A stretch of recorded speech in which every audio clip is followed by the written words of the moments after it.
Well, good evening, good afternoon. Actually, it's a late afternoon or early evening meeting of our Board of Adjustments for Sunset Valley. I am now calling the meeting to order at 6 p.m. Central Standard Time. Barbara, welcome. Good to have you here. Thanks for filling in for us. We really appreciate it. One of the things we do in the beginning of the board is to confirm that nobody has an issue with any of the disqualification criteria for membership on the board and addressing these particular issues. So no monetary interests, not been contacted, and there have not been any other private communications. Can everybody affirm that they're good? 1, 2, 3, 4? Okay. Let the record show that all the members are qualified to hear these. I've got a question here in the beginning. For our first, well, let's do the minutes. I'm on a roll here. So do we hear a motion to approve the minutes from the last meeting of March the 2nd, 2022? Okay, we have a move, a second. I second. Oops, I'm good. Any discussion on the motion to accept the minutes? Good to go. Barbara, you actually can't vote on this because you weren't here. So all those in favor say aye. Aye. Aye. Opposed? Seeing none, then the minutes are approved. Our first agenda item for today is the landscape buffer variance for 6405 Brody Lane. I'm going to ask the board if it's okay. The public hearing on this was already held, but we're going to ask if there are any other updates. I know we had a lot of materials that came to us over the last week and a half. If we have any updates from the staff since those things came, but I think we're in pretty good shape, just to check. Yeah, staff doesn't have any additional updates. However, the applicant did want to give an updated brief presentation, right, which also might be good for our new board member who wasn't with us last time. So okay, so we're good. Board members have their materials, so we should be good to go. Does anybody on the board have a problem with giving the applicant a brief time to update us? Okay. So go ahead. No, I don't have a problem with that. I just want to be sure that Barbara gets sufficient information to feel like she... Okay. I want to be sure that Barbara gets sufficient information that she feels like she can vote, because she was not present for the presentation that we heard.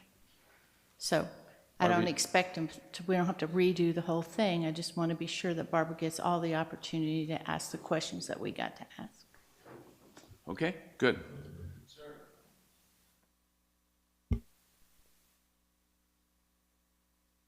Thank you.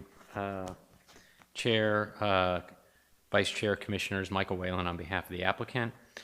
I'm here today to discuss our request to reduce the northern landscape buffer area at 6405 Brody Lane from 100 feet to 25 feet due to the disconnect between the triggering site's current and future use versus its current zoning, today's zoning. And I'll speak to that in a moment in more detail. We last appeared before the board about a month ago in March, but I believe obviously we have a new member, which is why I'd like to quickly summarize the case again, but then provide a general status update on where things stand. So as you recall, the applicants are proposing a botanical garden, cafe, and eatery project at 6405 Brody, directly across from the Lowe's.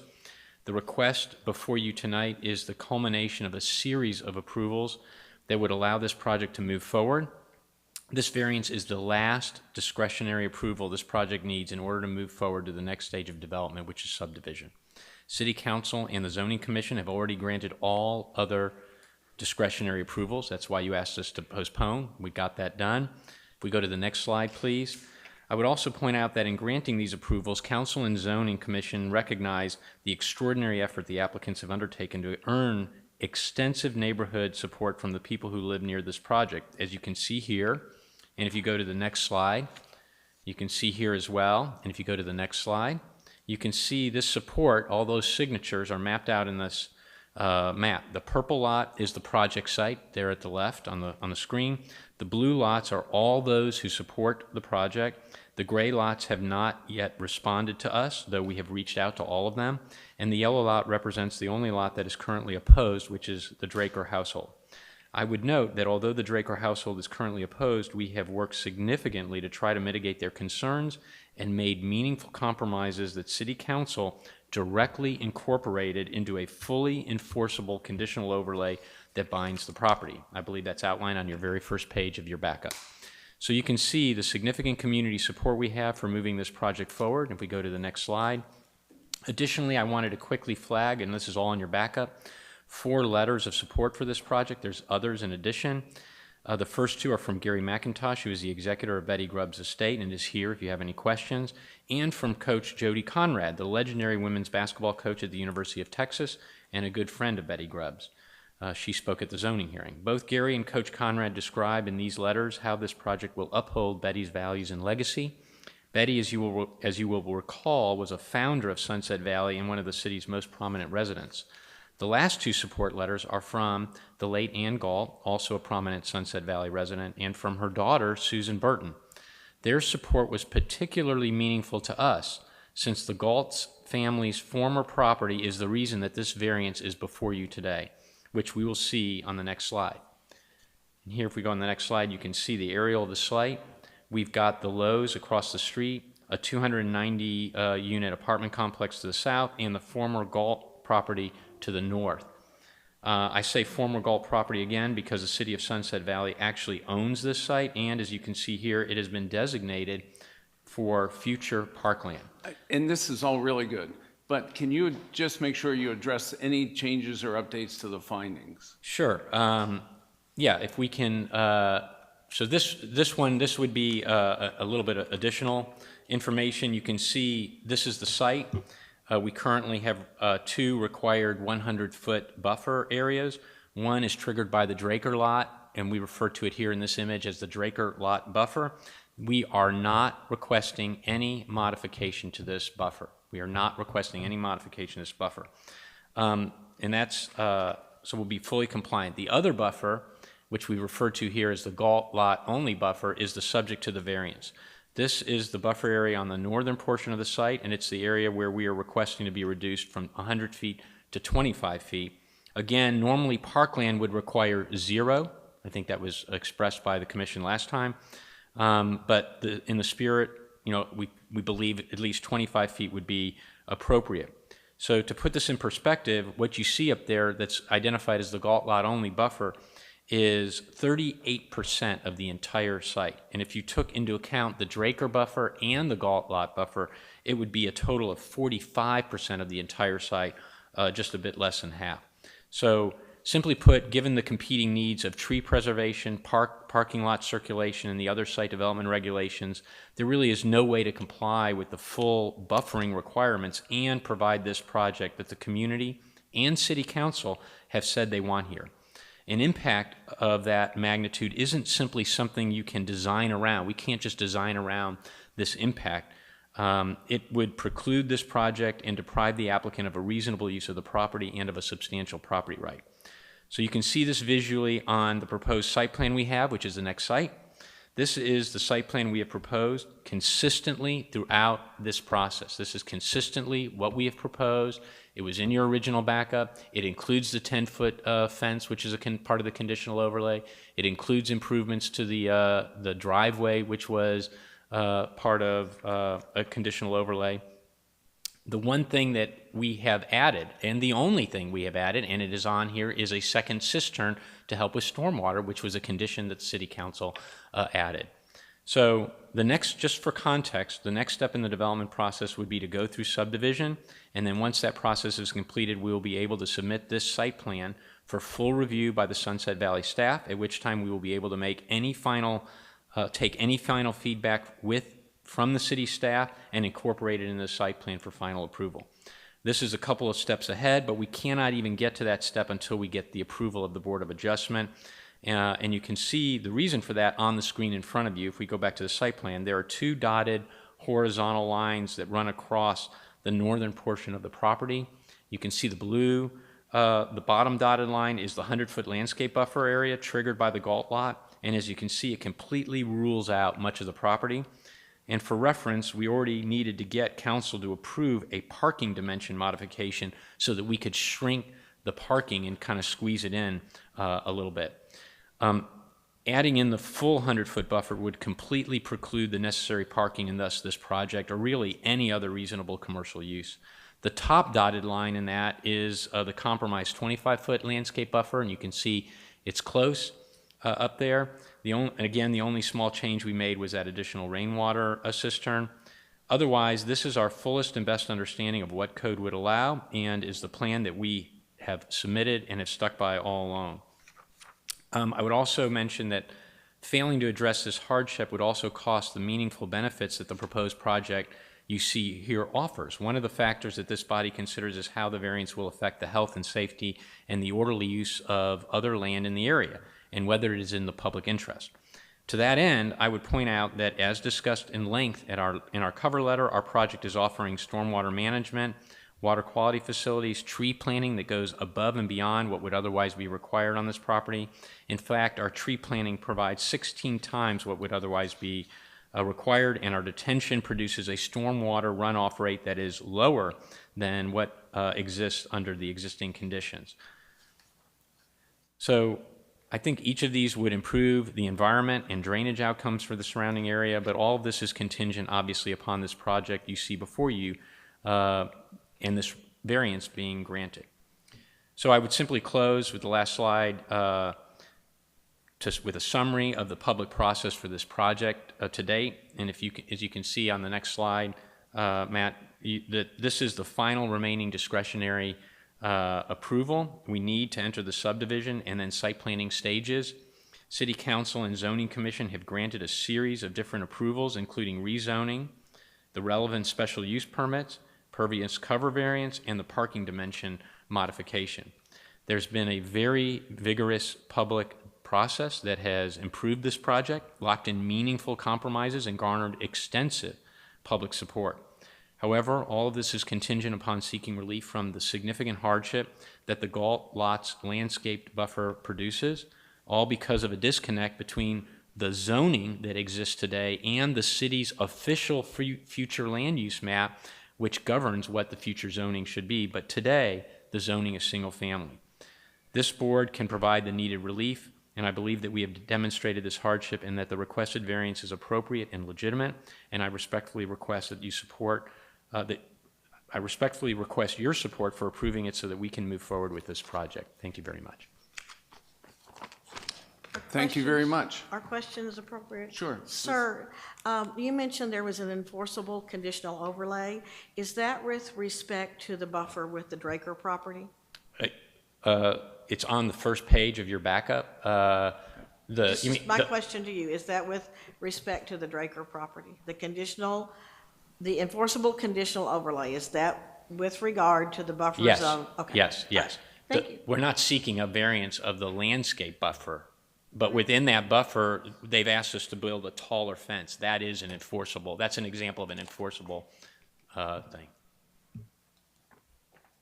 Can you show me where the second cistern is?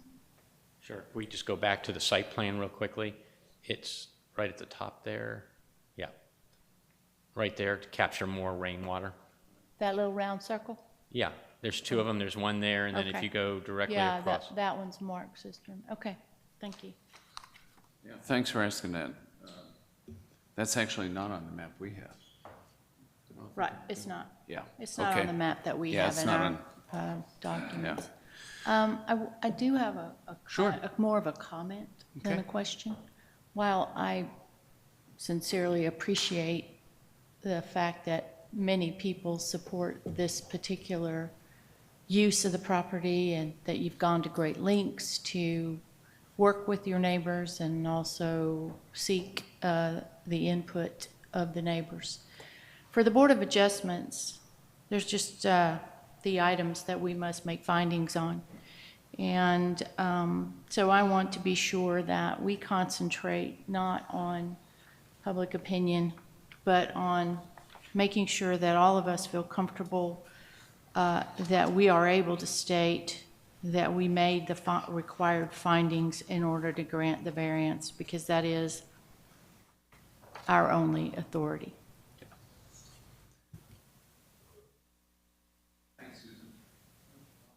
Thanks, Susan.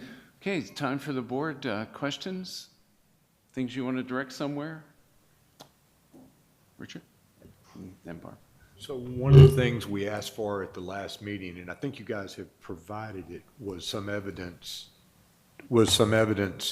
of what had been promised to the Galts. And I didn't see anything actually promised to the Galts other than the city bought their property and promised to, fund their taxes or whatever those agreements were. And so I didn't see anything, because somehow it had been implied, I think at one point, that the Galts had been promised that this would be parkland. And I don't see that. I do see that the property was bought with, at least in part, with hotel tax dollars, or green tax dollars, I'm sorry. So that implies that it should be parkland, but we know that's not always the case. So just want to be clear, make sure there isn't anything else, no other agreements that have been made with the Galts. That's correct. Okay. Chairman? I was there all during the Galt's proceedings, and Ann made it very clear, that she wanted it to be parkland. And that was why we bought it with the green tax. And that's correct. However, it's been stated in documents and by witnesses that it will become parkland, and there is no legal document that requires the city to zone it as parkland. None. Well, Not in the contract. I think you need to go back and review the green tax and what it was supposed to be purchasing. Well, so I'll let Richard speak to that. So is it then the case, and this is my understanding, that use of the green tax for property purchase is restricted? Is that your understanding? Okay, city staff, agreed or? Barbara, I just don't know enough to. We have had 2 attorney opinions, both our prior legal attorney and our new legal attorney. Actually, we've had 3 legal opinions. The venue tax, as it was created, is specifically for a venue. It is purchased with venue dollars. Other cities, not Sunset Valley, use what are revenue bonds because other cities owe money, right? And they build a venue. Sunset Valley's venue was conservation space. The venue tax is very clear that once the venue is complete, or once the venue has done what it was supposed to do, the venue can be sold. That is how you see Dallas Cowboy Stadium. That is how you see lots of baseball stadiums and things across the state that were bought and purchased with venue money and then later sold. And those dollars do not always make their way into the venue tax back. They may go back into the general fund. And it's a very unpopular opinion. It feels like an immoral way to move the money around. But the special venue that was created does not prohibit the sale of an asset purchased with venue money. Now, that being said, there isn't anybody on the council that has the will to not change it to conservation, green, or park. Nobody on the council has said we're going to go out and make this anything else. I will say that the rezoning of the property is not a guarantee, as you have seen with 37 Lone Oak. And so part of this legislative process is because it's not an automatic. I think there was a thought that once Mrs. Galt passed, it would be an automatic process that would change it to green, park, conservation. And that's not the case. There's a legislative hoop to jump through. Hence, they're here for the variance. I need to make sure that I am hearing you correctly. I don't need to know what happens in other places in the state. I'm just concerned with Sunset Valley. Did I hear you say that we have at least two legal opinions, one from a prior attorney, one from a current attorney, that green taxes are not necessarily tied to their original purchase agreement? That is correct. Thank you. I want to add one piece to that we discussed last time that Barbara didn't hear. I don't think anyone up here is saying, oh, this shouldn't be parkland. That's not what we were saying. It's that there's not. It was sold to the entire city as being. Well, like other properties.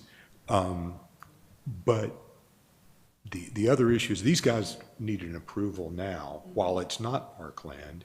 And there's also a commission that's been set up, or a ad hoc committee, to determine the best use of all the parklands in the proper zoning. So while the city council, I think, is talking about rezoning this property soon, that could be delayed if they look at it and say, well, we ought to wait till all this other information comes in and decide, is it parkland or green space or conservation area?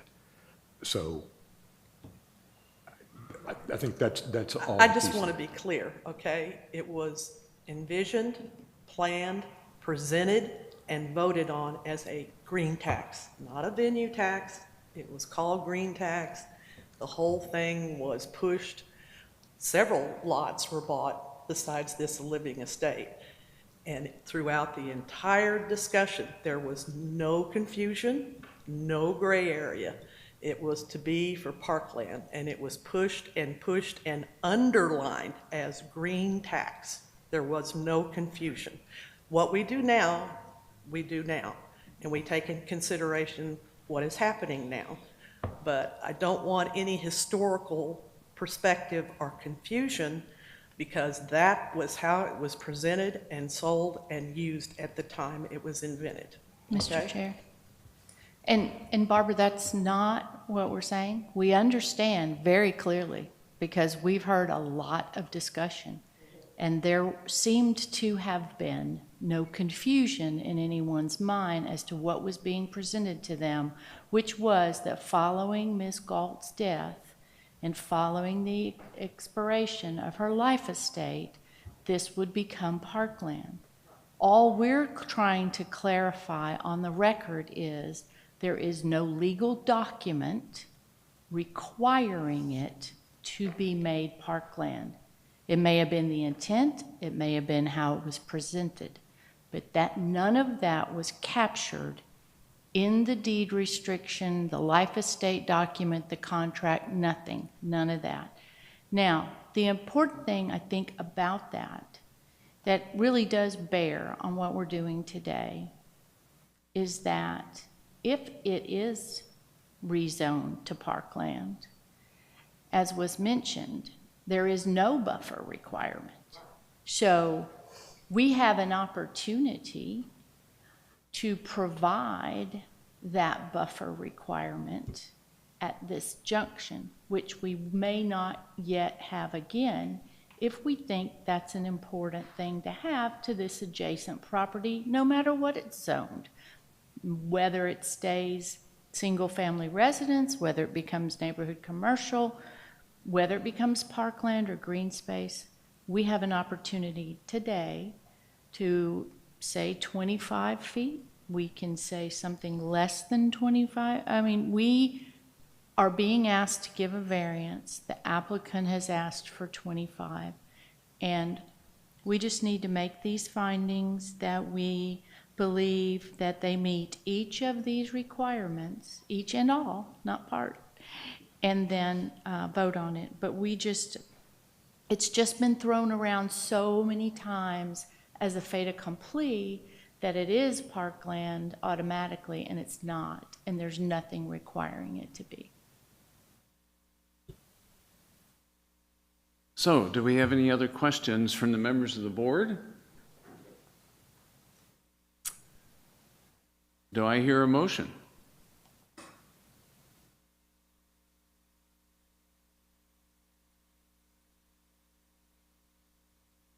I'd like to make a motion. Okay, Oh, you got your I'm mic sorry. on. I Go. got my mic on. Yeah. I'm supposed to ask you for approval No, first. it's okay. Go ahead. Okay. You got it. I'd like to make a motion, and you folks, good folks, can help me reword it, but that we approve the variance of a buffer of 25 feet with the words that the presenter used earlier, that it is a fully enforceable conditional overlay that remains with the property.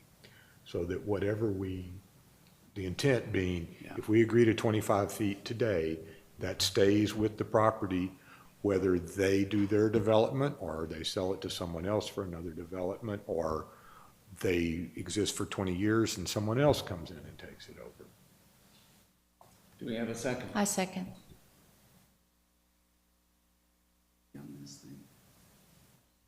Okay, I am.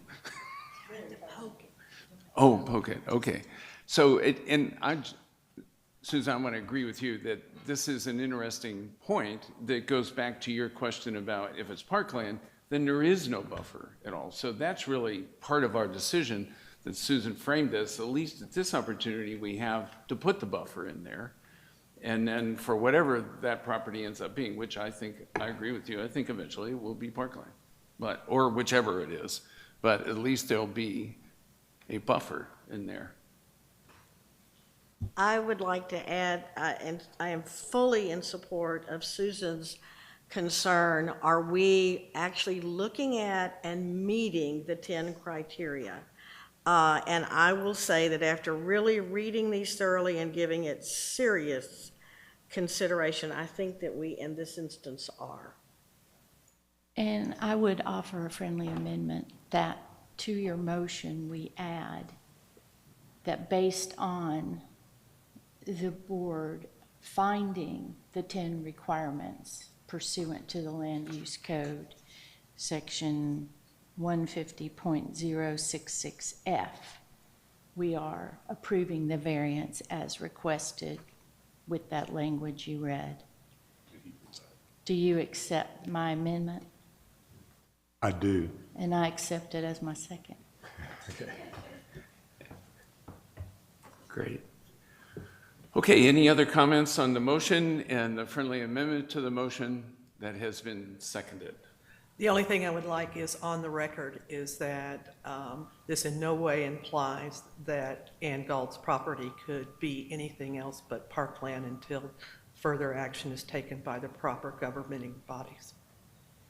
Yeah. Okay. Okay, the motion is before us. It's been seconded and discussed. All those in favor say aye. Aye. Aye. Opposed? Oops, legal person. What did I forget? That bottom. So just to make sure and that the developer understands, the motion is that you would like to have this buffer continue beyond the use that's currently on the property. In order to do that, there would need to be an easement or some form of document that the developer will provide to the city. So in the past, or a deed yeah, I'm not sure that's restriction. correct. Or a deed In the restriction. past, we've just filed the variance in the deed records, Okay. and it goes with the property. Okay. Just wanted to make sure that that was the intent Yeah. of the motion made. Okay, Matt? Yeah, all the votes were in favor, none opposed. The variance passes. Yeah. Okay. You bet. Well, we understand it a whole lot better now. I just got to get a bunch of paperwork out of the way. Yep. Okay, agenda item number 4. So we'll begin with the public hearing on number 4. Anything you want to start with? Yeah, before we do this, I have one point of clarification Okay. I'd like from legal counsel. In my 20-plus years of being on the Board of Adjustments, we have never had a pool that was described as an accessory structure because accessory structures are above ground. So I'm just curious about whether this is properly before us as an accessory structure.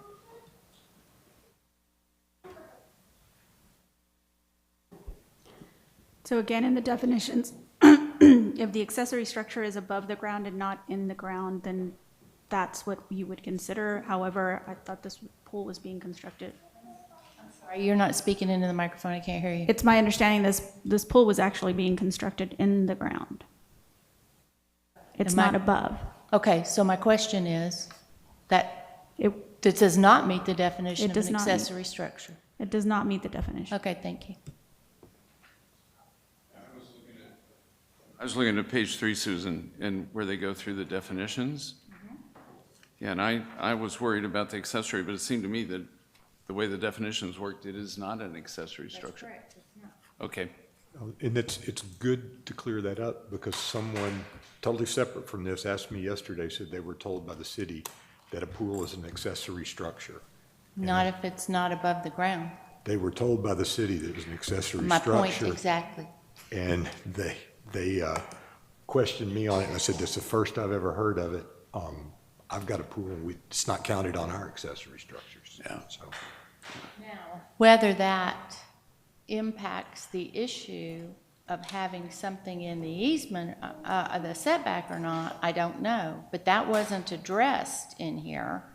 And therefore, I feel like maybe we need that information before we do anything, because it's not an accessory structure. Normally, as we've discussed many times, those accessory structures have something to do with the visual of what your neighbor sees.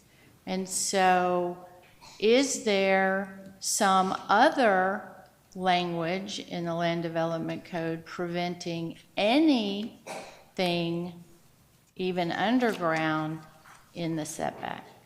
That's my question. Yes? The villa's PUD, which is the plat, has specific building lines associated with it. Building lines, as defined in our code, a building is anything that is constructed. That's according to our definition.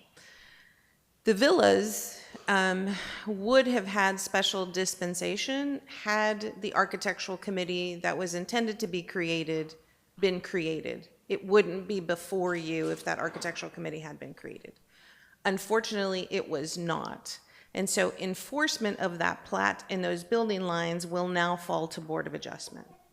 There is a 5-foot building line clearly stated, and there is a 15-foot building line clearly stated on the plat. And the pool encroaches within those building lines. And so that's why it's before you.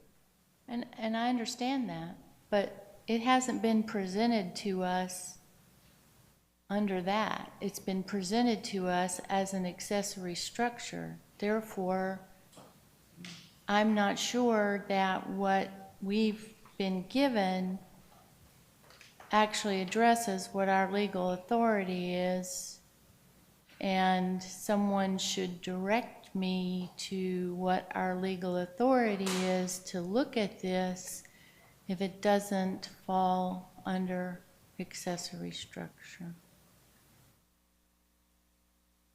So I believe there's some nuance in our code about accessory. There are places in the code where a pool is referenced as accessory. Accessory is these things except. So let me pull that up in our code.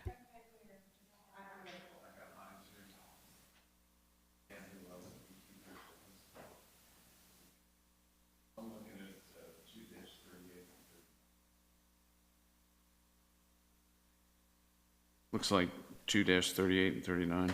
Okay. Accessory uses and accessory structures Yep. as amended in Yep. 1998. Your Met's top is table D? Yeah.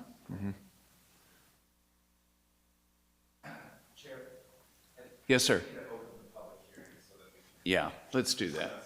Yeah, why don't we do that, and then let's do this and just, But are they going to be presenting it to us on the issues that we need to know?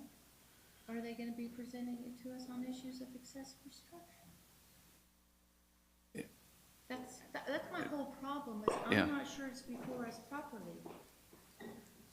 Well, we begin, as we discussed last time, we will begin the public hearing with a staff presentation. So I'm considering this is the staff, this is our discussion, right? Correct? This actually isn't the discussion, because I'm not even sure it's properly before us. Well, it's a variance to any part of the zoning code goes to the Board of Adjustment. Okay, So where's- this is the setbacks in the PUD, which is a zoning district, which is found in the zoning section of the Land Development Code. Where's that? What section?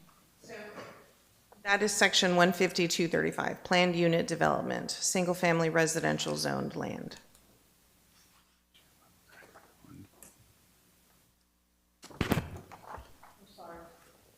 Section, tell us again. 15235.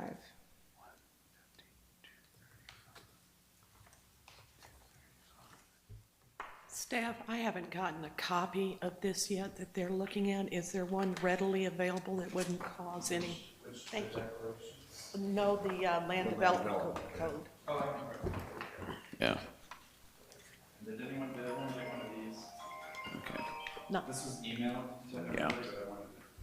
I've got mine. I'm not. Yeah, I got the zoning commission.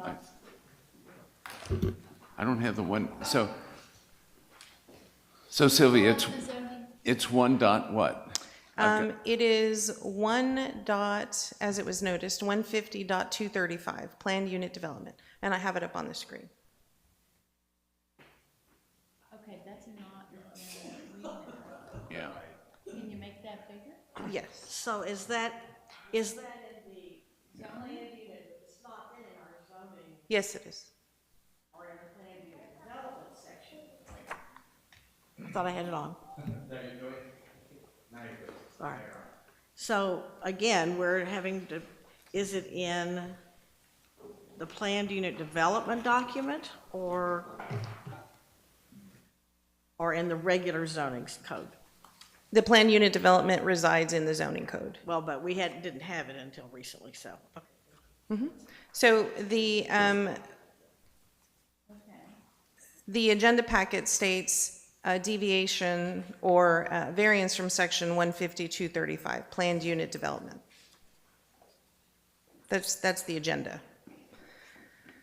So the reason this is before you is we have a unique situation with planned unit development. So a planned unit development has specific criteria that allows it to deviate from the normal zoning and plating requirements. And it can deviate because when a PUD, planned unit development, a PUD is submitted, everything has to be submitted together, zoning and plating, so that we can determine whether all of the appropriate infrastructure and everything can be met with the density that they are proposing. And that's normally what PUDs do. They're trying to get around density requirements as listed in a normal zoning criteria. So the Villas PUD has, in the covenants that were sent to you guys, and I believe Matt may have just handed out, the Villas has, the creation of this PUD also created an architectural committee that was supposed to review certain things like fences, like pools, et cetera, et cetera, et cetera. That architectural committee could have waived any standards. The Hogs would have presented their pool, the architectural committee, which importantly was made up of the builder, the architectural committee could have varied those setbacks and given the Hogs administrative approval right then and there to go forward and build the pool. It came to our attention when, as part of the pool process, which by the way, they submitted the pool was approved. As part of the tree removal process, we caught that it was within the setback. We go back and we pull the plat to the PUD and it clearly says 5 and 15. And the pool that they're proposing is encroaching into that 5 and 15. There is no other relief anywhere in the code other than Board of Adjustment. And so that is why the case is before you, because it is a deviation of what was an already approved PUD, i.e. an already approved setback. Okay. I understand all that.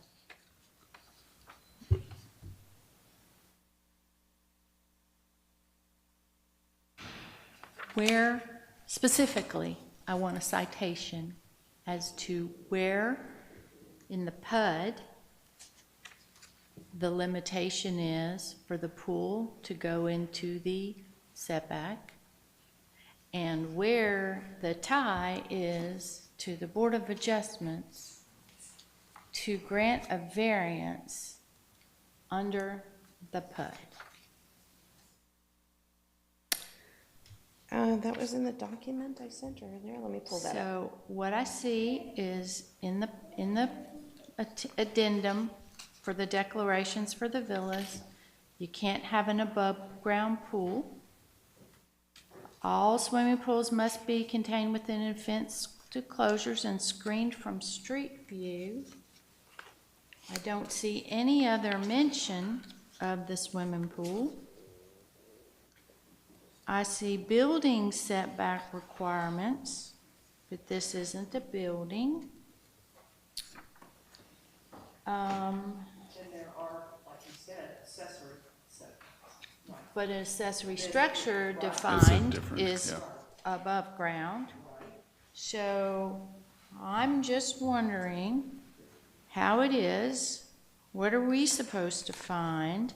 Because we can't use the normal parameters around an accessory structure, which we've got down pat. We know how those work. I'm just trying to figure out, is it even necessary for these folks to be before us? Where'd you find a section?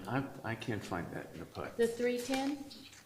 Paragraph 310. Here The thing on is pools. Okay, the swimming pools was on Page page 13.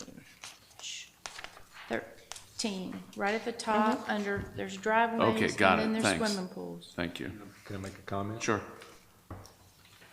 I know when we built our pool 20 years ago, the city required us to be within our building setback lines. That was Okay. a requirement then. That's what we were told. I assume the city has been doing that for the past 20 years. And I know this is a little different. It's in the PUD, but Okay, I know, I don't consider a pool a structure or an accessory building, but I believe it does have to be within those setbacks in the rest of Sunset Valley. and I'm okay with that. I'm just looking for where that is. So if, on page 11 of the covenants, there's building setback requirements. No building shall be located or erected. Okay, so we go back to the definition of building. Where's the definition of building? In the city. 3.06. In 306 of the covenants, no building shall be located or erected, blah, Yes, blah. I've read that. Okay, so What's the our, definition of a building? our definition of a building, as presented in your packet, is anything that is built or constructed. Does that apply to the PUD? It would apply to the Do PUD they by, have their own definition? they do not. They do not, which is the point of why it's before you. So is it a correct understanding that you were saying by default? Yes. Okay, but then if I look in their definitions, it says improvement. An improvement shall mean every structure, all appurtenance thereto, blah, blah, blah, blah, berms, buildings, outbuildings, patios, tennis courts, swimming pools. By including swimming pools separate from buildings, they aren't the same thing. They aren't in their covenants, but I have to refer back to our code, which says a building is anything that is constructed. Now, it's in conflict with the building codes, the international codes, because, yeah, That's not relevant to us. okay. Where's the thing on the, which paragraph number was that? This is in the definitions. Okay, that's where I'm at. Under the definition of improvements. Okay, got it. What page is that? It's page 2. Page 2, 1.13. Of the PUD. Of the PUD. PUD. And if you, I don't have a copy of it, but, That's worth sharing. okay, there we go. Here's a copy. You want a copy? This one? Okay. So, I know that you think I'm a pain in the hiney, and that's fine. It wouldn't be the first time, and, but I didn't get that law degree for nothing. And these little things stick in my craw when I don't understand exactly how this comes before me? So first of all, I'll So- say you're not a pain in the butt. And I agree that a pool is not a building. In fact, I say that in the paper. I say that in the normal jurisdiction, pools are not considered buildings because that's normally referred to as vertical construction, which is why you see flat work, you see the coping, you see the deck and all of that allowed within a setback. Yep. For Sunset Valley, however, Board Member Hayes is correct. It has been the practice of the city to not allow those kinds of things. So it's a practice. There's no written anything anywhere? Is that what you're telling me? That is what I'm telling you. Okay. Counsel? Legal counsel? Okay. So the item is before you because you are needing to follow what's in the plat because the PUD is silent. However, I am understanding your point with regard to this is being presented to you as an accessory structure. And the accessory structure definition is in the code first. The reason that staff goes to the code is because if the definitions are not within the PUD or, and within this declaration, then you do need to go to the code. But it does define an improvement to include a swimming pool. The improvement, and I saw that it does include it does say that the swimming pool is an improvement, but So. it says, but at the beginning, it says it shall mean every structure, so, and appurtenance is there too of every kind, and then it says including. So it's treating a swimming pool as a structure in accordance with this definition of So, improvement. is there anything in the PUD? So I'm looking on page 5, 2.07, construction of improvements.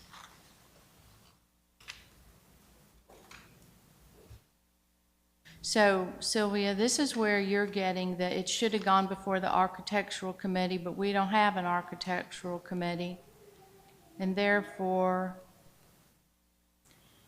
that we become the substitute architectural committee? Correct. And do you agree with that? It's not, you're not the substitute, you are the Board of Adjustment for the city because this is not in existence, then again, you're relying on the plat now. Now it falls back on the city.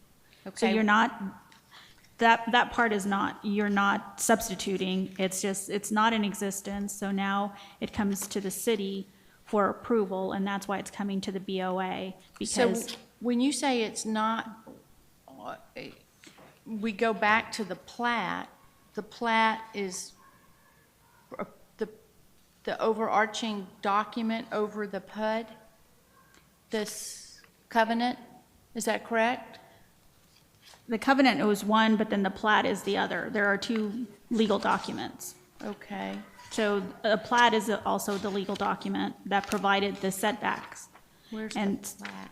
so the architectural committee would have granted within the PUD a variance because there is no existence of an architectural committee, then the BOA is what is the branch within the city that would be Oh, granting there's the the plat. variance Yeah, it's in here. for the plat. It's in, It's another part of the package, right here in the back. ah, okay. Also, while they're looking at that, both Susan and staff on 310, because it does not define the code that it is going to, it could be inferred that it would retro back to our code, correct? It's not, It says all swimming pools must contain within a fenced enclosure meeting code requirements. it Yeah, would, that would be our code, it would be the development code. Right, right. So when this is silent, right. then it falls back to the city's development code. Right, And in I the just city wanted to- development code, the BOA is the one that Right. exercises that has been given the power to grant variances. Okay. I just wanted to point that out.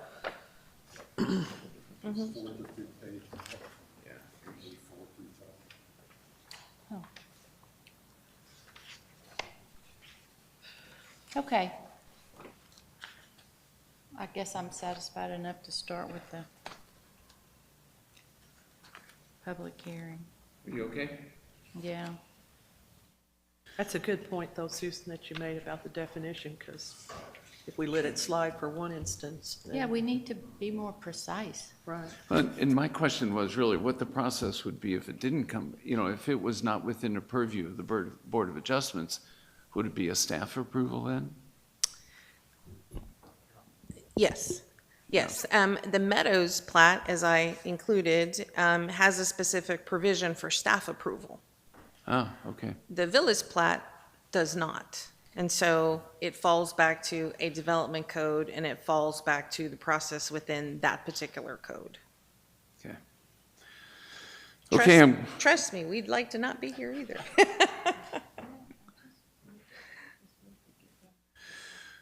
Okay, so we'll now open the public hearing for agenda item 4. To begin, we have the applicant has time to come and present their case. So the applicant, and just to let you know, you got 10 minutes. And Thank you. go. Thank you. Members of the Board of Adjustments, Sunset Valley staff, on behalf of myself and my family, I come in front of you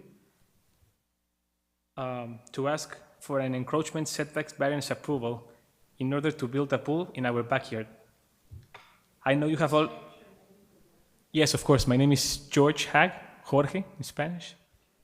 So I know you have already read in detail the whole case, so I just want to point out what I consider are the most relevant ideas. Our house has a very unique placement inside the villas. As you all know, Sunflower Trail is surrounded by a green belt, so we don't have any neighbors on the back. Can we show the map, please? And the lot just left from ours is a pocket park.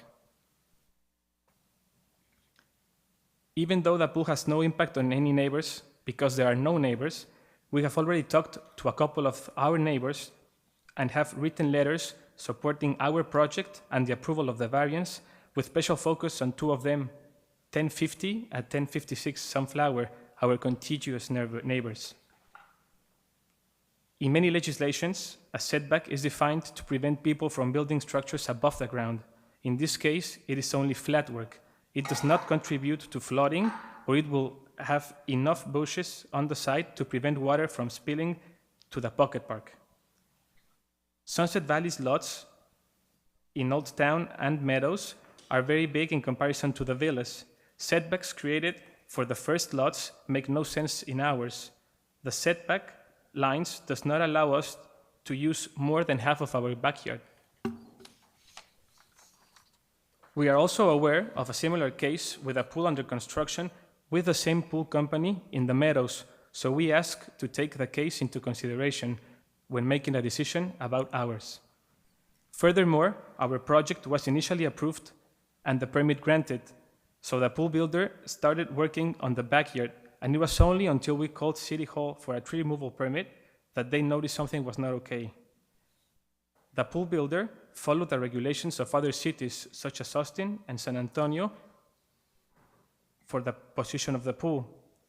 Just to make it super clear, this is not a matter of impervious cover at all.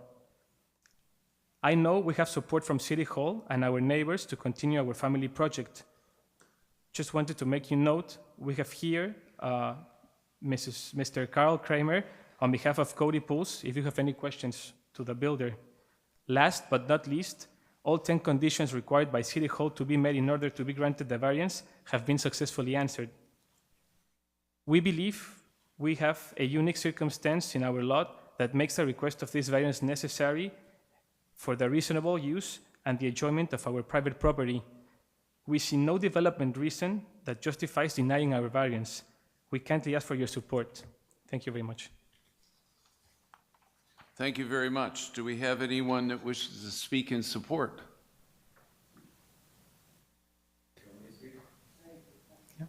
Are you the contractor? Yeah, if we have any questions, unless the board wants to hear from him now. If we have questions, we'll call you. Do I have anybody that's in opposition to the request? Okay, seeing,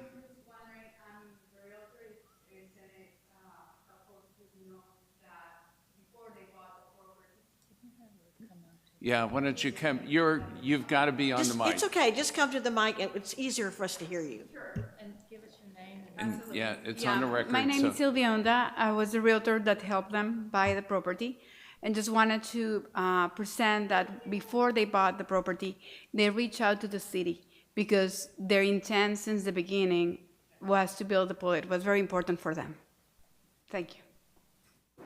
Thank you very much. Anyone opposed? Okay, and since there are no oppositions, you don't have to rebut anything unless you'd like to rebut it. Not at all, thank you. Okay, thank you. Thank you very much. City staff? We don't have anything further unless the board has additional questions. Okay, then the public hearing is closed. Thank you. Open up for discussion. Were there, I don't know if the PUD requires the same notice to the people within 500 feet? Yes, And and so the written notices, well, there was a notice sent in March, but that meeting was canceled. So there were a few responses, but all of the written responses were included in your packet, in your backup, and there were no additional Okay. written comments other than the ones received. But yeah, but because of the size of the villas, everyone in the villas got a notice, so. We're in the very back of the package. Yeah. Okay, any other questions? Richard? I have a question, just some comments. I mean, it's very unfortunate that they were told they could build a pool there before they bought the property. It's unfortunate it got missed in their initial review. I guess it's fortunate it was caught eventually.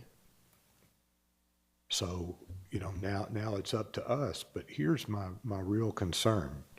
If we approve this, it sounds to me like what we're saying is anyone else basically who wants to build a pool in that area can come and ask for the same thing. As far as I could see on a satellite view, there are not any pools in the villas. Is that true? Has anybody got any? No pools have been built there. I've seen, I did walk around the villas today. There are ponds. Right? But Which not are pools. smaller than pools. Yeah. And, I mean, this is a real unfortunate situation, but I don't believe it's our place to be deciding that, okay, now pools are going to be okay in the villas. I think if that's going to be what's going to be allowed there, that needs to go before council or zoning. Somebody needs to make a decision that covers the entire villas, not one at a time. Because if we approve it, I think I don't see why anyone else would not expect to be Remember approved. that we are not bound by precedent. I know, I but don't- I know what will happen.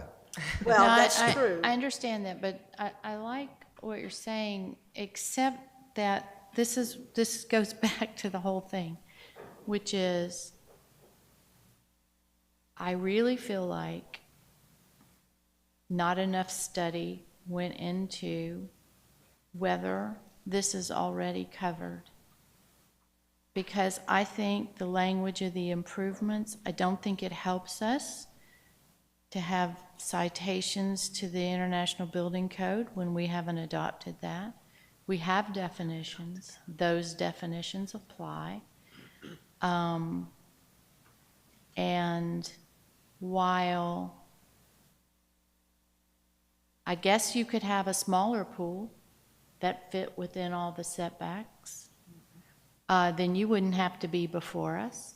So there's no prohibition against everybody in the villas doing that, whether they come to us or not. So I'm not sure us granting a variance in a specific occasion, I think they can already build a swimming pool as long as they don't abut the problem of the impervious cover or any other restriction.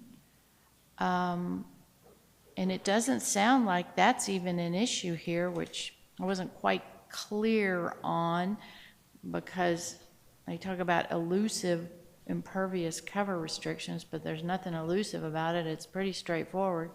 So I'm not sure, but they say nobody's from the city's brought up that, so it sounds like you can have a pool there anyway. It's not clear that the PUD, because it's a planned development, that the impervious cover covers the whole development. So what they do gets counted against the whole development. Is that? No. So, Or is it by the law? probably the reason that you don't see a lot of pools or other things in there is because up until recently, the villa's PUD documents hadn't really been studied. And we have adopted the International Building Code, and there are conflicts in the definition. We follow the International Building Code when we do commercial and residential reviews. We've adopted both the residential and International Building Code. I thought the last time we were here, you said we had not adopted. No, we have adopted the IBC and the IRC. We Okay. have adopted both. So that's that check mark. The second check mark is the builder in the villas allocated to each specific lot a portion of the remaining impervious cover that was part of the overall development. I say elusive because there are some lots in the villas that have no impervious cover left. Most of the lots in the villas have either no impervious cover or almost a negative impervious cover that is met by the outside open area. There is only a small handful of lots, this lot being one of them, that has any significant amount of impervious cover available to it to be able to build something like a pool or something else. What other folks in the villas would do or want to do if they wanted to build a pool is it would be a twofold requirement. They'd have to ask for a variance to impervious cover, and they'd have to ask for perhaps also a setback. Now, to address the impervious cover issue, which the council and the staff believed that it was being unfairly applied to the villas, was recently council passed some relief to impervious cover, granting residential lots the ability to have things like greater pool coping or greenhouses or dog houses, et cetera, et cetera. The hogs didn't even have to avail themselves of that. They already had the impervious cover that was required. And Chair, you're correct. A lot of folks have just bypassed us altogether and went and put ponds in those setbacks and went and put, other things in those setbacks without our knowledge or permission. What I found interesting is, first of all, it is a unique lot in that it's green space. Well, all of them have green space in the back, all the villas. But there's that other section of green space between it on the northwood side. Would that'd be the west side? Yeah, and that there's no structure there. That's just an empty, actually it's a pretty good size green space. So in that sense, granting it out of those lots, there's probably only 2 other lots that would be like that lot. Just so we have that on the table, and I'd have to look all the way around, but I know there's another green space where I walk in, that would be one more, and that may be it. It's either one other or 2 others.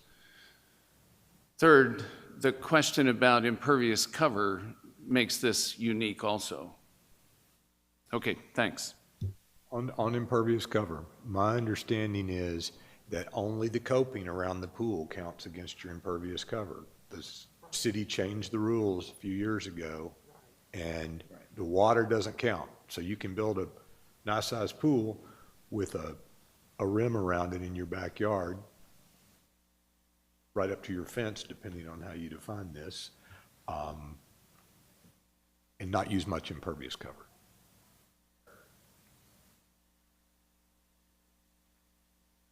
Sort of. Yeah, I closed it already.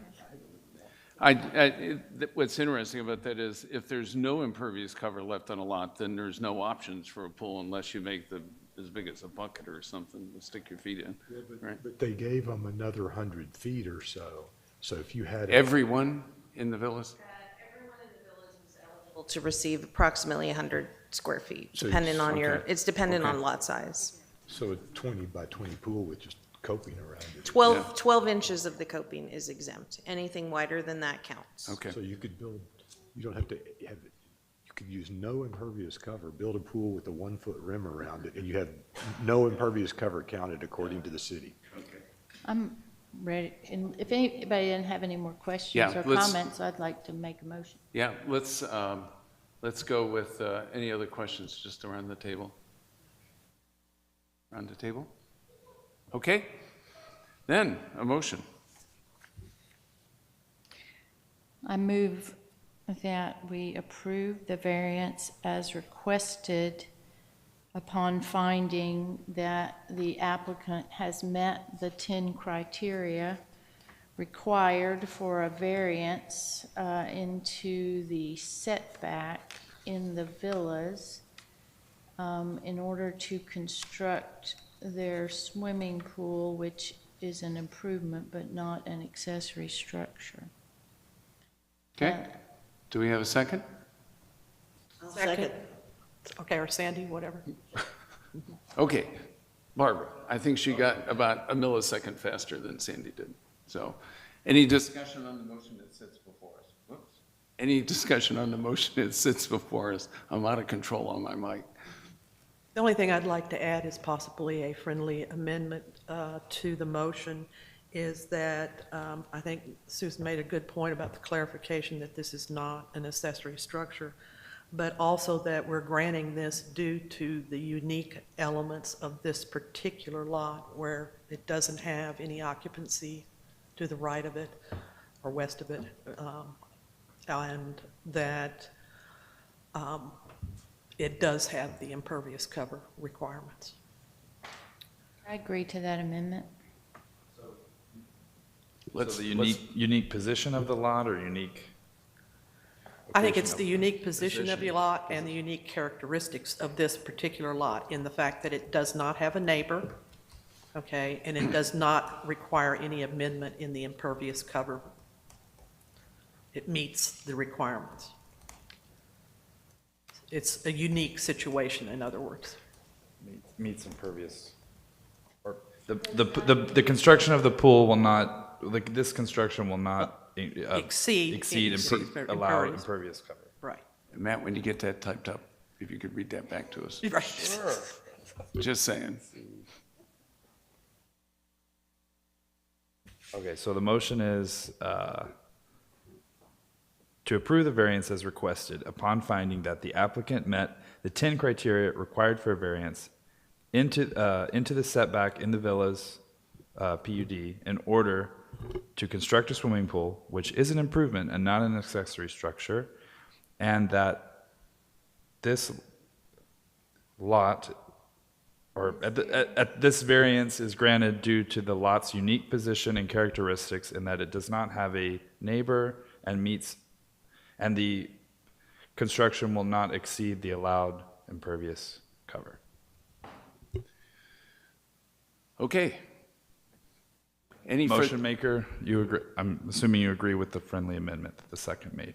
Well, with one little tweak, in Sure. that they don't have a neighbor on the north side. Okay, that's a good point. So North and west side. Yeah, north or west side. does not have a neighbor to the north or west. Yeah. Got it. I think that will help if people start coming forward now that the council has granted the extra 100 feet and we don't count impervious cover like we did. So this doesn't necessarily open the barn door. Yeah, thank you. It's good. Okay, we have a motion. It's second. It's had a couple of friendly amendments. It's been read back to us. All those in favor say aye. Aye. Aye. Opposed? Aye. Okay. One opposed, 4. Therefore, the motion passes. Okay, thank you very much. We've got a few other things we may need to cover at the end here. Y'all are good to go. You bet. And if you saw some guy lurking around your property this afternoon, it was me. I was in the green space. Yeah, I just wore a loud shirt, so it was easy. You're welcome.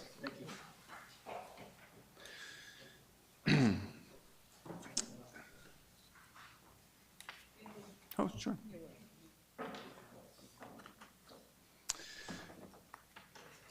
So are there any other topics that we want to spend a few minutes going through? I need to get Chapter 1 of the Land Development Code. I have my old highlighted tabbed one for 2, but I need one for Section 1. So there are no other agenda items on, so we can't really, I don't know what you're going to discuss, but we can't really. We can discuss what we want. We don't have to, yeah, we don't have to. Yeah, we can just Yeah, can't take any action. Okay. And that's if there were any questions on process and things. Right. Well, I would ask that the documentation, when we have weirdos like this, that the documentation that comes to us walks us through how this gets before us. Because it's very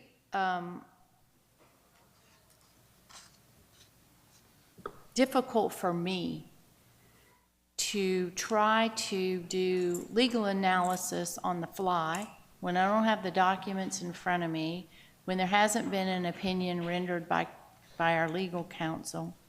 And so if something is unusual, I would like to see the documents that are presented to us by staff say, this falls under this section, this falls under this section, this is silent to this is why we go here, so that I can follow the path. Because I don't want to take action that is not been thoroughly determined to be properly before us and presented in the proper manner so that we're making the right findings. I mean, you know, I know that seems crazy pedantic, and I understand that, but it's like getting something in front of you and you don't even have subject matter jurisdiction. If you don't have subject matter jurisdiction, it's out. And I want to know that I've got subject matter jurisdiction, and that the people that are presenting things to me are properly before me. And so I would just ask that we get that kind of information in our documents. Right. Susan, I want to build a little bit, and I agree with you 100%. I want to build a little bit. This is the third variance in a row that we have looked at where there was some kind of disconnect between what the applicant was told and understood and what we were told and understood and the information that was given to us. We have had an application for a variance to a buffer based on a totally faulty assumption. We've had this, and I didn't bring it up because I didn't want to do that right then. These people were initially granted the permit, and then it was withdrawn. And told that before they bought the property, yeah. And then we had the Veronica Vargas on 11 who wasn't given enough information about what she could do about her shed. So here's my proposal. I see that maybe we are not being clear enough with the staff about our expectations as a board. I'm not making a motion, but I would like us to consider whether or not we would like to have a work session with the staff, not long, but that where we don't have to do a variance and talk about these things, where we just get our chair to call a meeting and we just do a work session so that we can let them know what our expectations are. That's a wonderful idea. Yeah, okay. And Mike, what's helpful to me, and what I try and do is draw, and like those little logic things I was talking about the last time, I like to be able to draw a line or some kind of little thing that says, here's the issue, and here's where it goes down through the code, and you end up here. And I think part of the text made that pretty easy, and that you had already sent us. But it would be really helpful to say, okay, here's the issue. Now, the first thing is it's under this one, and here's the weirdos. Maybe just a little bit more, because you did attempt some of that. We really needed to PUD. That ended up being very important to us, but. And that goes to my other point, which is that when we receive our packets, we actually have all the documents, and we're not getting them emailed to us because somebody requested them. I mean, if the document supports or doesn't support the the variance that's before us, we need those documents to study and, you know, I just. Well, again, let's have a Yeah. discussion session, so the staff won't be in dark about what we are expecting, and let's all do some just discussing this. And I think it should include the board members and the alternates. Oh, absolutely, yes. Okay, And so we board want the members and whole alternates. board. It can be, Otherwise known as the alternate. if it works for everybody, it can be during the day so that they don't have additional staff time. Or over lunch, maybe, or something. Well, sure. Sure. And I did want to update the board, so Walt let me know that he's going to keep traveling, so now this would be council action. The board can't, Yeah. do their, but, if, I guess I'll speak with Mayor Brunner to see about maybe possibly our newest member can be a regular member, because Walter just said he just, if the meeting's called, he more than likely won't be available, so maybe he can just be made an alternate. But I believe your terms are up. Your terms up. I always forget if it's zoning up this year or. You know what? It's y'all are good till 23. Yeah, I think Yep, we're y'all are doing good you. through 23. Yep. You're stuck with us for a couple of years. So how about if I work with Matt and Sylvia on getting that together, and we'll do a doodle poll or something like that to find, and so would like a late lunch, I don't know where everybody and what everybody's doing in terms of anything. Well, I'm retired.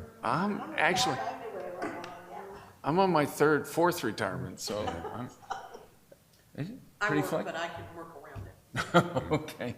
Okay, so maybe we'll do a lunch, like something start around 11:30 and work till, I don't think it needs to be forever, but just enough time that's focused on these issues and not having to do a variance request at the same time. And I would like to have a whiteboard. I'm a drawer of this kind of stuff. No, really. And then we might be able to get a rough kind of structure and say, here's what we want each time. And we could draw that up and, yeah. I had a comment about the staff providing information. I think the staff tried to provide the information. I think what we got was a mess. It was a mess, and that's why I was very uncomfortable going forward with it. I think that needed to be, what's gonna go on in the PUD needs to be addressed. That needs to be hit head on rather than on a case-by-case basis, and that's why I was uncomfortable with voting for a pool. And could we please not meet in this room? I don't disagree with you on that, Richard, but I felt like under these circumstances, Can we not discuss the item since it's already been, We already approved it. well, it's already been And handled? just so Sandy, we're so the work. held to the open meeting standard. Yes. This is an open public meeting right now, so we gotta, yeah. But I just want to say, so work sessions have to be public since there's a quorum, but we don't have to meet in here or it won't be recorded. We can, it'll be more relaxed. That's fine, and I am Yes. aware that a work session is a public Yes, thing. That's but- fine. I'm yes. just saying. Yeah, you guys won't have to sit up there and we won't have Is to it worry not? about the mics and all that. We'll just so. get a table We someplace set just up. need time to address these issues with you all, to be fair to you all, and again, not have it stacked on having to also decide a variance at the same time. And I have a question for the legal person. I just give all my paperwork back, including notes, to be destroyed. You can do that, or you can toss it yourself. Okay. I just don't know if there's any restrictions on having this stuff once. Yeah, I did make notes on all of it. I put it in the shredder. Okay, thanks. I wrote up all of that. We don't shred it, but it's shredded.